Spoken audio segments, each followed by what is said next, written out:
Hello student, मैं आशीष Verma चित्रिस foundation से। आज चित्रिस फाउंडेशन में बच्चों के द्वारा साइंस एग्जीबिशन का एक छोटा सा प्रोग्राम पार्टिसिपेट किया गया है, जिसमें से हमारे आसपास के हॉस्पिटल से डॉक्टर और बहुत सारे स्पेशलिस्ट और टीचर लोग ने यहाँ का विजिट किए हैं। तो आइए हम देखते हैं बच्चों के 3D मॉडल को। सर, मैं क्षितिज फाउंडेशन से ओटी की छात्रा हूँ।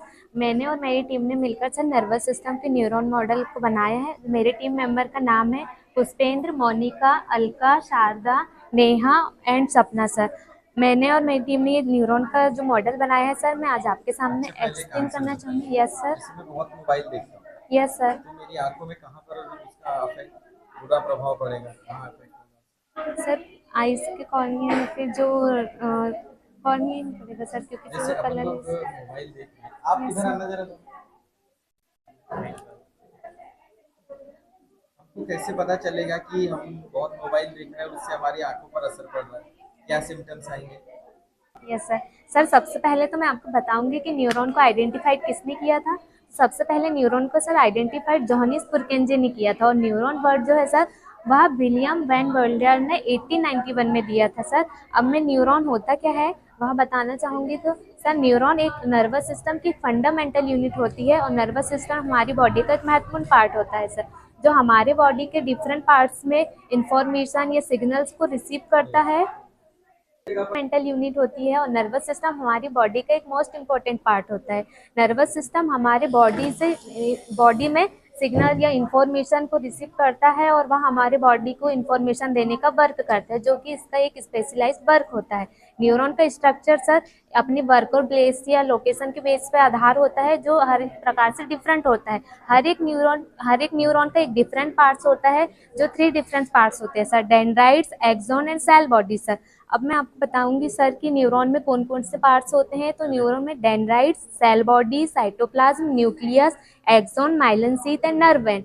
अब मैं आपको बताऊंगी सर कि ये वर्क कैसे करता है और इनके पार्ट्स के फंक्शन क्या क्या होते हैं। तो सबसे पहले सर हमारा आ जाता है डेंड्राइट्स। तो डेंड्राइट्स सर एक रूटलाइज स्ट्रक्चर या ब्रांच की स्ट्रक्चर का होता है, जो अदर न्यूरॉन से सिग्नल से इंफॉर्मेशन को रिसीव करता है और सेल बॉडी तक पहुंचाने का वर्क करता है।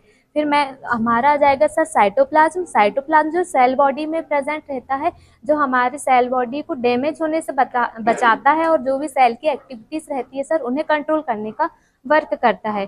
फिर हमारा आ जाता है sir nucleus. Nucleus cell body के सेंटर में प्रेजेंट होता है, और न्यूरॉन के सेंटर में भी प्रेजेंट होता है सर। न्यूक्लियस जो है सेल एक्टिविटी को कंट्रोल करता है, और उसके फंक्शन और प्रॉपर रेगुलेशन में वर्क करने के लिए हेल्प करता है। फिर हमारा आ जाता है sir myelin sheath. Myelin sheath एक इंसुलेट्स करता है एक्सोन को, जो प्रोटेक्ट करता है न्यूरॉन के सेल्स को इलेक्ट्रिकल इम्पल्स को स्पीड अप से ट्रांसमिशन करने के लिए प्रॉपर वर्क देता है, ये प्रॉपर तरीके से हेल्प करता है सर।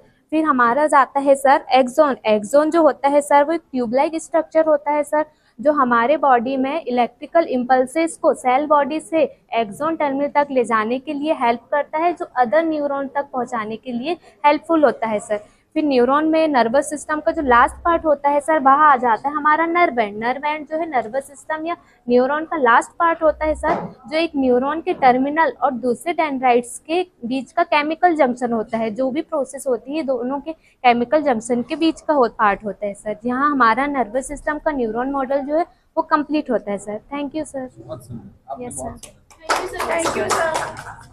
और अफेक्ट अफेक्ट मतलब बुरा प्रभाव यस सर। वो मेरे शरीर पर या मेरी आंखों पर पड़ रहा है। जैसे कि सर नर्वस सिस्टम हमारे बॉडी का एक महत्वपूर्ण हिस्सा होता है, तो जिस ब्रेन और स्पाइनल कॉर्ड में प्रेजेंट रहता है सर।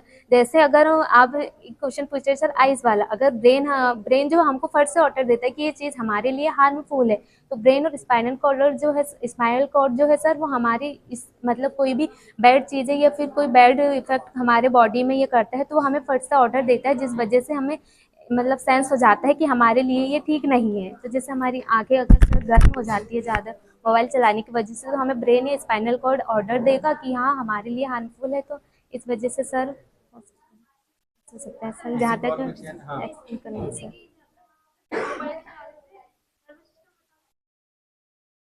हेडेक होने लगे है यस ना? सर। अभी बीच में मुझे ये चीज फील हुई यस सर। कि जब मैं फोन पर बात कर रहा हूँ तो मेरा कान ऐसे गर्म हो जा रहा है। Yes sir. क्यों हो रहा हूँ? सर मोबाइल से निकलने वाली जो वाइब्रेशन उस वजह से भी हो सकता है सर, या फिर तो एक दो दिन बाद ठीक होंगे यस सर। ऑटोमेटिक।